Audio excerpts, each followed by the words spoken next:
मातपित्याला वंदन करू गजाननाला वंदन करून मातपित्याला नमन करून आज मी तुम्हाला गीतेच्या 7वा अध्याय सांगत आहे.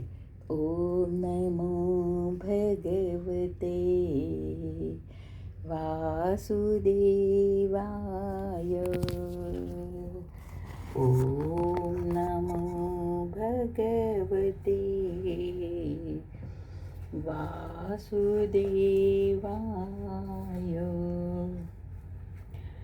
हे अर्जुना, तू संपूर्ण भूतमात्रांचे सनातन कारण मलाच समज. मी बुद्धिवानाची बुद्धी आणि तेजाचे तेज आहे. हे भरतश्रेष्ठा, मी बलवानाची आसक्ती आणि कामना रहित बल म्हणजेच सामर्थ्य आहे. आणि सर्व भूतांमधील धर्मानुकूल म्हणजेच शास्त्रानुसार काम मीच आहे.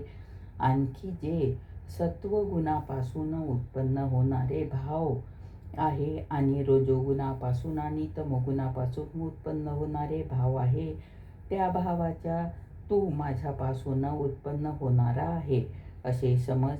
परंतु सात्विक त्यांच्यामध्ये मी आणि माझ्यामध्ये ते नाही.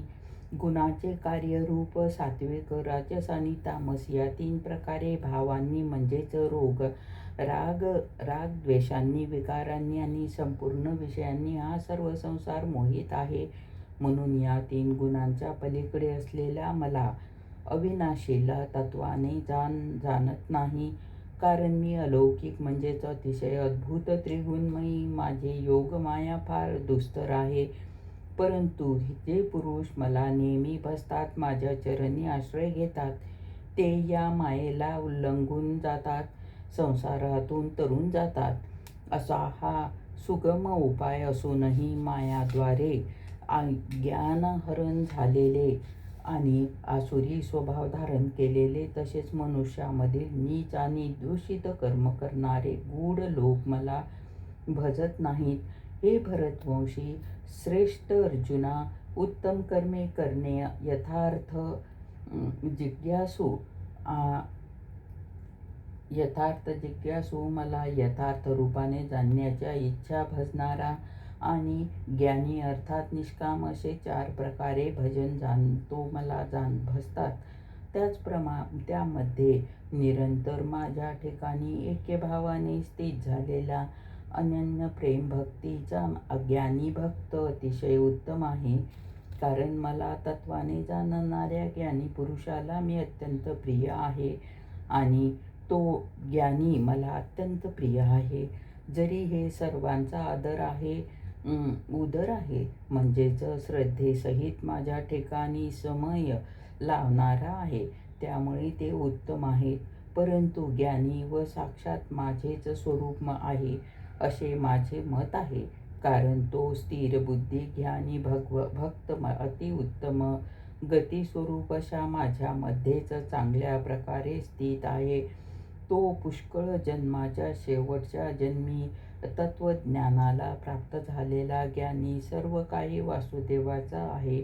म्हणजेच वासुदेवाशिवाय दुसरे काहीच नाही. अशा प्रकारे मला भजतो तो महात्मा अत्यंत दुर्लभ आहे. हे अर्जुना, हे विषयसक्त पुरुष आहेत ते तर आपल्या स्वभावाने प्रेरित झालेला, तसेच त्या भोगाच्या कामनेद्वारे ज्ञानापासून भ्रष्ट झालेला, त्या नियमाला धारण करून म्हणजेच ज्या देवाच्या पूजेसाठी जे नियम लोकात प्रसिद्ध असतील त्या नियमांना धारण करून दुसऱ्या देवतांना भजतात म्हणजेच पूजन करतात. जे सकामी ज्या देवताच्या स्वरूपाला श्रद्धेने पूजतात, इच्छा करतात, त्या भक्तांची मी त्या देवतांच्या ठायी श्रद्धा स्थिर करतो. तो पुरुष त्या श्रद्धेने युक्त होऊन त्या देवतेचे पूजन करण्यास प्रयत्न करतो आणि देवतेपासून मीच केलेल्या विधानानुसार त्या इच्छित भोगांना निसंशय प्राप्त होतो. परंतु त्या अल्पबुद्धी पुरुषाने हे फल नाशिवंत आहे. तसेच देवतांचे पूजन करणे लोक देवतांना प्राप्त होतात आणि माझे भक्त म्हणजेच भक्त पाहिजे तसे भोजोत भजोत शेवटी ते मलाच प्राप्त होतात. गोपाल कृष्ण भगवान की जय. राहिलेला अध्याय आपण उद्या घेऊ. ओम हरे नमः. हरे नमः. हरे नमः. ओम नमो भगवते वासुदेवाय. ओम नमो भगवते वासुदेवाय.